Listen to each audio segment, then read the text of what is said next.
This episode of the podcast is brought to you by our friends at Regrow. Hey, cannabis operators, got a couple questions for you. Are your SOPs tied directly to your cultivation plans? Can you easily manage your inventory and workforce and vendors from a single system? Can you manage compliance across multiple licenses and states? Do you have performance analytics to help you maximize your 24-month cultivation and manufacturing plans? If this is not the case, Regrow is there to help. They can help you maximize your yields and consistency. Think of Regrow as the single pane of glass view into your entire supply chain. They're available globally with native localization and foreign language support. So if you're a cannabis company searching for a strategic business partner to help you automate your business, scale effectively, and make the supply chain work for you, you can find Regrow at regrow.io. That's regrow.io. Regrow, the premier cloud-based cannabis supply chain management system.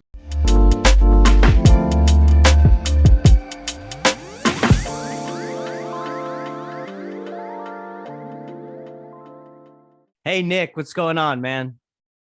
Doing well, Kevin. Not much, man. Just working hard, busy, really busy, but hanging in there. Hey, that's the name of the game in the cannabis industry. I mean, it's all about survival at this point, it sounds Survival like. of the fittest. You got it. You got it.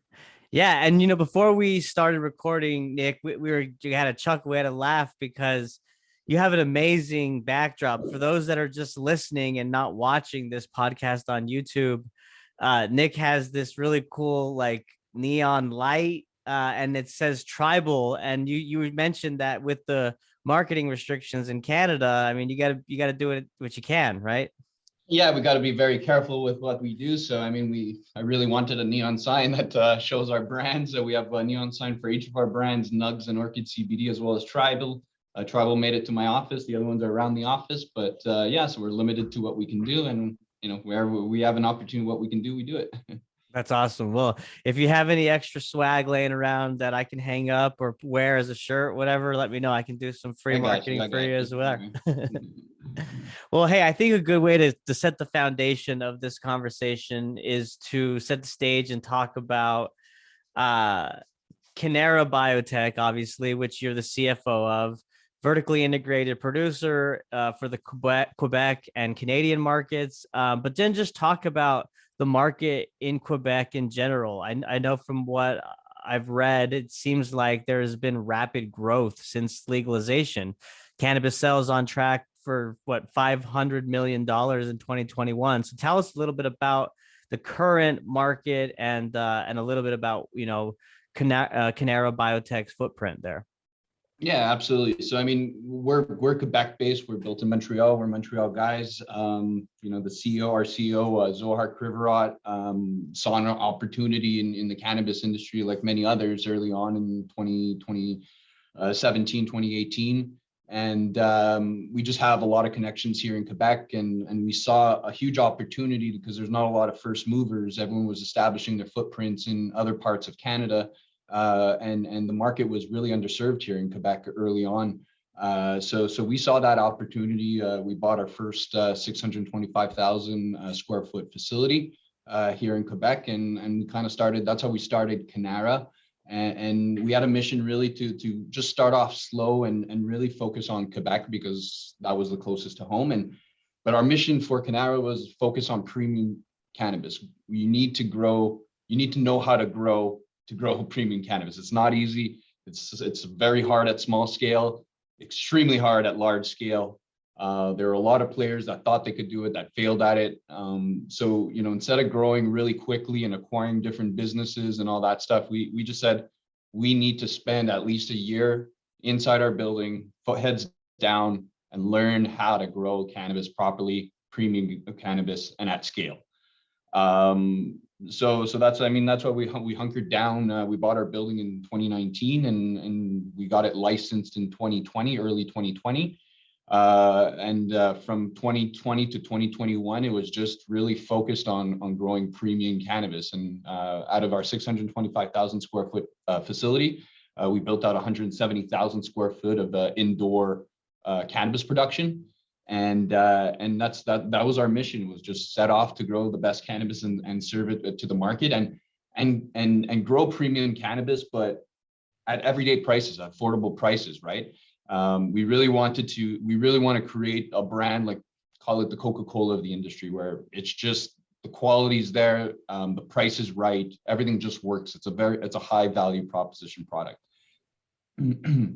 So I mean, and go ahead. Just to pause you, I mean, I'm curious, what did that process look like? That try, and I'll put it, the trial and error phase of 2020 to 2021. Is that where you're just really had your team trying to, dial it in terms of cultivation and really producing that premium cannabis flower product that you talked about? Yeah, I mean, it all starts with genetics, right? So you have to source the right genetics. You have to start with the right genetics, right? And that was a big problem in the industry. We were lucky enough when we got our license that we were part of the program where we could bring in genetics and make it part of our own company. So we brought in 400 or 500 different strains of genetics into Cannara that are now ours, and we have to, it was the first time you're building out 170,000 square foot facilities, the first time you're gonna grow cannabis plants in there. Did you say 400 to 500? That's what I said. Yeah, 400 to 500. Wow, that's a lot. Because you only had one, like we knew that you only have one opportunity to bring in genetics into the legal framework. And you only have that on your license day. After that, for the rest of the organization's lifetime, it's very difficult to source genetics, or you have to buy genetics from the legal market, where then you lose proprietariness and that uniqueness. So we saw that foresight ahead of time to get that 400 genetics so that we have a lifelong time of R&Ding and crossbreeding and even just using the genetics. So, all our genetics in Cannara you won't find them on the Canadian market. You won't find them on the legal market. Our gelato mint, our Cuban links, we're coming out with Turple, Power Sherb, early lemon berry, CBD runs. So these are genetics that you just won't find on the market. And if you look at the Canadian market now, it's just, I mean, everyone's sharing the same genetics, right? You have like 5 brands selling Pink Kush and 10 brands selling your Black Cherry Punch. So, that dilutes the brands, that dilutes the value of the genetic, that just doesn't create that excitement that cannabis should bring to consumers, that consumers are looking for, right? So for us, that's what we're about, is just growing the best cannabis with our own genetics. And I look up to Jungle Boys. I mean, they in the US, they started from grassroots, they built their stuff, they just, they never took an opportunity to sell other people's cannabis. They just focused on the grow the best cannabis. And it comes down to genetics, it comes down to your process, and then being built in Canada, being built in Quebec, which is one advantage that we saw also being in Quebec, is the lowest cost of electricity in in Canada, and lowest cost of labor in the major metropolitan areas of Canada. And those are the two biggest cost inputs of cannabis production, right? Yeah, especially indoor, right? I mean, exactly. Yeah. So if you have the vision of making this premium cannabis and sourcing these genetics and just getting the product right, and you also have the luxury of saving costs and growing that at a fraction of the rest of the world can indoor. I mean, you can grow definitely cheap cannabis outdoor, but to grow premium cannabis at the cost that we can grow it at indoor, and then we don't take advantage of the consumer by selling our product at $40, $50, 3.5. We sell it in Quebec, we sell it for $24. So 24 Canadian dollars. I'm not sure if your viewers can see, but I mean, we're all about like packaging and transparency and all that. This is our 3.5. So it comes in a tuna style can for freshness and all that. So you have our genetics there. We put in our terpenes, our THC. We put in our harvest date. So I mean, this is our Cuban links coming in at 4.9% terpenes and 25% THC for $24, right? Wow.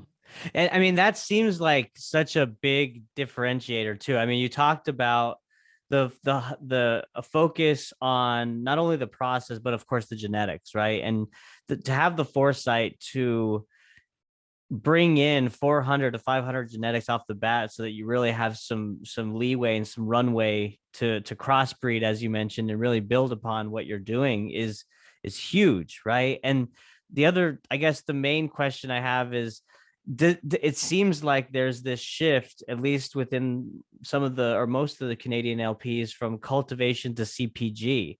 And while that's probably important for Cannara Biotech, you're still keeping that focus on cultivation and ensuring best practices there.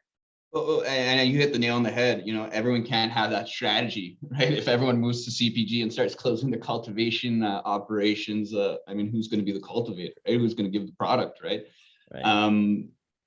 And that's exactly what the issue I foresee that's really gonna hurt the Canadian industry, is that there's not many cultivators left out there. We have our 625,000 square foot indoor facility. I just bought a million square foot in a greenhouse, hybrid greenhouse that was specifically built for cannabis production. I bought it off another LP that basically built it and didn't have enough money to activate it. So we bought it for 10 cents on the dollar in our hometown, about an hour away from our current facility. So now we have access to 1 million square feet of production space that we've been that's the past couple of months has been our big project. And for the next couple of months and years, it'll be our big project. But really that's where we're going to be growing at scale. And our strategy is to grow for ourselves and in our brands, and we're not going to sell that cannabis as wholesale. Which leaves only a couple of players in the Canadian industry that have that kind of scale to service the market.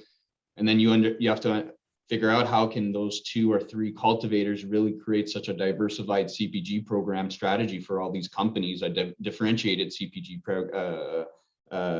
strategy if all the cannabis is coming from the same facility. There seems to be a gap there that I see, and I feel like it'll play out in a couple of months' time. Yeah, it's got to be exciting. 1 million square feet. Is that what you said? That's huge. Yep. Yeah. We have 24 rooms right now of this new facility, and every room that we turn on or every room and a half that we turn on is basically our entire old facility. And we're on room 4 right now. And we did that in the past 4 months. Wow. We're gung ho. Where we got the products, we got the genetics, we've got the strategy. We've serviced Quebec. We're supplying to Quebec a lot, and now we're turning on a lot more production, and we're expanding westward. What is the sales footprint in Quebec? Compared to Canada. I haven't been to Canada. I need to get out there. So we're the second largest market. Okay, second largest. I see. So with half, 20% of the brands and 20% of the competition and 20% of the stores. Just to give you an example, in Ontario, there's 1,300. Ontario is the largest market in Canada, with 1,300 to 1,500 retail outlets. In Quebec, we have 80. Wow. And we're already the second largest market. Wow. So, wow. We have a lot of room for growth. We don't sell edibles in Quebec yet. We don't sell beverages, vape carts, and we're still the second largest market. So there's definitely going to be a race for one, and if not very close to one. So both Ontario and Quebec are extremely important markets, and we've really established ourselves. We've really made an impact in Quebec, and with the people, offering that kind of quality for $24 is a great opportunity for a lot of Quebecers. Yeah. It's interesting. You talked about the vape category and how that's, seeing some traction, but, ultimately flower, at least from my perspective in the US, and from conversations I've had on this podcast, is flower remains king, or should I say queen, right? For the OGs, for the legacy consumers, the people that have experience with the plant. If you're a new entrant, new consumer, I understand that you'd maybe want to start with an edible or something a little less intense, slow, roll in. But what are you seeing? You're focused on flowers. So is there any opportunity that you see for Cannara in, say, vapes or edibles in the future? Yeah, but we know, we live by the principle is fire in, fire out. So you can't create your derivative products or concentrate products if you don't concentrate on flower. Right. I don't think a lot of people understand that yet. So that's why controlling the vertical was extremely important for us, to control the vertical of the cultivation. So absolutely. I mean, we're launching a vape cart in July in Ontario. We have old school hash, black hash in Quebec. I'm launching a hash rosin in May in Ontario. So yeah, concentrates is all part of us. And it's going to be, utilizing our genetics. So like, just to give a little color on tribal, the idea for tribal is there's, 8 to 10 different genetics at a given time once, tribal is established and we get our production up to where we want to be. But, tribal is going to have 8 to 10 different genetics under its umbrella that rotates, over time. All those 8 to 10 genetics are going to service an array of hybrids, indicas, sativas, and hybrids. A range of terpene profiles, from your fruities to your gas to your candies to your blueberries, all that. And then you're going to go to the store. You're going to like your different genetics. You're going to have a choice between 8 to 10 different genetics, but you'll be able to choose in 3.5 grams, in pre-rolls, in vapes, in dabbable concentrates, all the same. So you can have your gelato mint in all shapes and forms. And I think that, I think flower will always reign supreme because that's always the main product. But vapes and concentrates are going to get there. It's new to the market. The price, the entry price for those types of products are high. So as Cannara is able to develop those products at extremely competitive pricing, we're going to give that accessibility to consumers to try dabbable products, to try those vape carts and experience that. So I don't think it's ever going to surpass flower because I think flower is smokable. There's multiple uses. You can, people use it for pre-rolls. They make their own flower rosin from it. They make their own edibles from it. So it's too diverse to I guess get beat out by its subproducts. But I think vapes and dabbable products and concentrate products are going to be definitely the second category under pre-rolls. And for edibles and beverages, for us, unfortunately, the government here has provided a 10 milligram limit per product.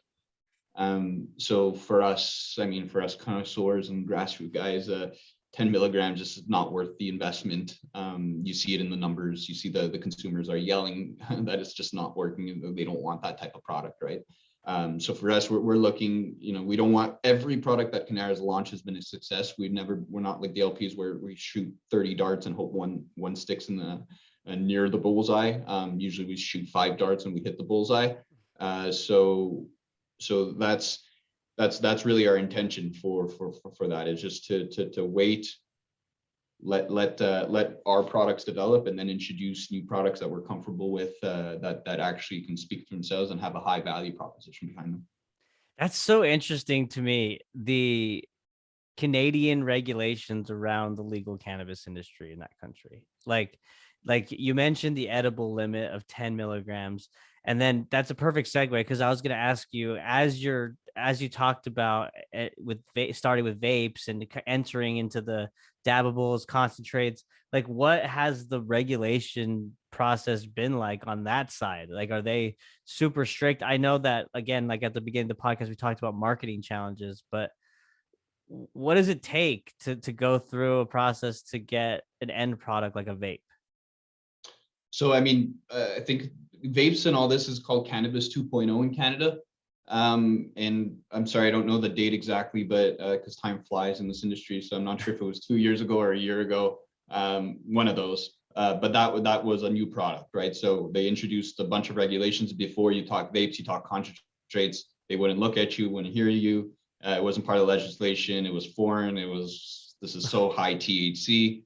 Right. And then Health Canada says, okay, here's your Cannabis 2.0 guidelines. And then the market just floods, and, selling vape carts and concentrate products is as easy as selling flower. So they pushed back at first when it wasn't written, of course, within legislation. But then when they proposed 2.0, it was just magically in there. Like they just included magically adopted, like overnight, start growing all your vape carts, start submitting everything. called Interesting. packaging suppliers, extract companies started having smiles on their faces. Everything just like overnight went from zero to hero pretty quickly. Yeah. And I bet, man, that was like ready, set, now, like because no one Yeah. had a heads up, right? So it was like, oh Yeah. shit, okay, So let's that's why there go. was a lot of flops, a lot of bad products coming out to market, right? Yeah. So, I mean, at our time, we were focused on flour, like 100% flour during that time. So it wasn't a headache for us. And now, while all that dust settled, now we're focusing on products that are going to hit the needle right in the middle. See, and that's the way to do it, my man, right? I mean, like make sure you've got the initial the product that's core that is applied to those other formulations. And you've dialed that in, so now you can move on. Whereas, like you mentioned, the other people kind of jumped into try to get ahead of themselves and weren't as successful.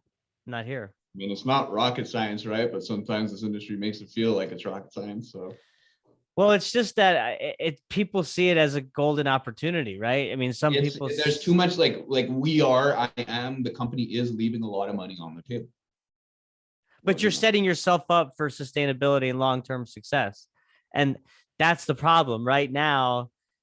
Some people just see that quick money grab, right? And they don't care about the efficacy of the product or what's in it in some cases. Exactly. So that's what that's what we eat, breathe here at Cannara. We love it. We're a small team. We're a public company, but I mean we're 200 employees here, 230 employees, a management team of 5 or 6, and then the rest are we hand trim all our product for $24. So half that staff is trimmers. But so yeah, we focus on our operation. We're lean at the top. We're grassroots people. We love the product. I mean myself, I'm passionate about cannabis. This is my dream job. I'm CFO, but I do not only I do the financing, the public financial statements and all that accounting stuff. I'm the one doing the marketing, designing. We have no PR, you're on your IR, sales. We have no sales team, so all the sales has been done through myself. So we have a really good team that helps support us, and we're able to really shape and mold the company the way we want it to. And then the good thing about why I have the passion and the kind of the cannabis acumen, I guess, the market acumen about it. And my CEO, he built the company. He has the bench strength and all that stuff. But the magical thing is that he doesn't smoke. He's not a cannabis guy. But the magical thing is that he found a green thumb. He found a green thumb for cannabis. When he built his the first building, the 170,000 square feet, he hired some black market grower, some legacy growers that said they could do it, but they grew in 1,000 square feet tent, or whatever it was. So he saw that very quickly, and we saw the amount of work that's required and amount of SOPs and processes that we need to do to create this premium cannabis, right? So he got intimately involved in the operation, and at the end of the day, he's essentially the master grower that's knows inside out the cannabis plant, our operation. He's been there since day one. He's built that whole operation, and then that's why we're so confident in our Valleyfield facility, because it's an hour away. So he's there 7 days a week, 8 hours a day. Both facilities dries 3 hours, one facility 3 hours, the other facility, make sure everything's rolling as he wants it. And that's what creates to our consistency and quality. And then I'm able to build the brands around it, build the packaging, build all that, and get it to our distribution and let our consumers enjoy it. Mm-hmm. I mean, the team and management are so critical. It's so important to the success of any business. I mean, people don't invest in ideas, they invest in people. Human capital is everything. And the fact that I can see it, the passion that comes from you and the way you explain how lean the team is at Cannara, it really speaks to the quality and the product that you guys are producing. So hats off to you, Nick. Keep doing what you're doing because it's obviously working. I want to end with giving you the floor. I mean, as we wrap up, what are your final thoughts? What do you want to leave the audience with? I mean, just take note of Cannara. I'm available to answer any questions and anything. We're very transparent. I really want, to build a company and a product. Like this is our dream job. We're in it for the long term. We're not in it to flip the company. We're really in it to bring shareholder value and consumer value. You know, we're a lean team, so we can spend all the money that we can on PR and IR and get our names out and just guerrilla war chest this. But that's our strategy, just being focused, lean, and just focused on the products and on our processes, so that we can deliver a stable brand to Canada, a staple product to Canada that consumers all enjoy. And so it's just, you know, spreading the word of mouth, spreading, you know, having people interested in our products, feedback. We're on social media, we're listening, and you know, we're in execution mode. Like, still the next 6-7 months for us is still execution, turning on rooms, just hunkered down, getting new genetics to the market, new products.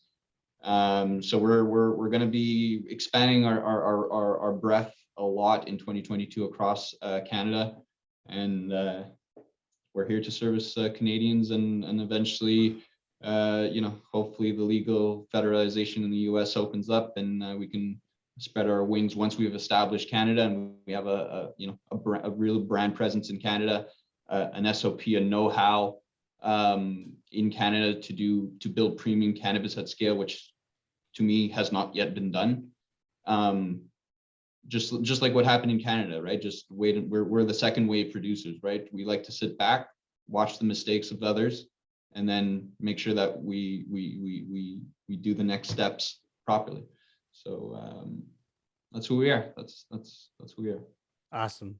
Well, thank you so much for sharing. Really appreciate it. I wouldn't hold your breath for U.S. legalization anytime soon, but it's not a matter of if, it is a matter of when. It's just well, we got a lot of work in Canada, take it away. So we got we can wait a bit. Will be perfect timing for us, actually. So. Yeah, you'll be set up to swoop right in, man. So, but no, thanks again. And you guys are publicly traded. So as we wrap up, can you let everybody know your website, social media, and ticker information? Absolutely. So we're traded on the TSXV under the ticker LOVE, or the US Stock Exchange OTCQB under the ticker LOVFF.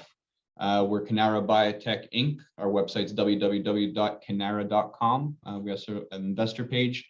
Your audience can send me an email, nick@cannara.ca. I'm the CFO and here to answer any of your questions.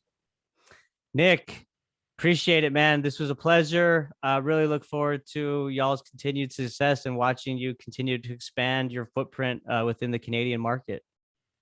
Well, thanks, Kev. It was a pleasure to be on your show. Thanks. Of course, yes. And thank you all for listening. Bye.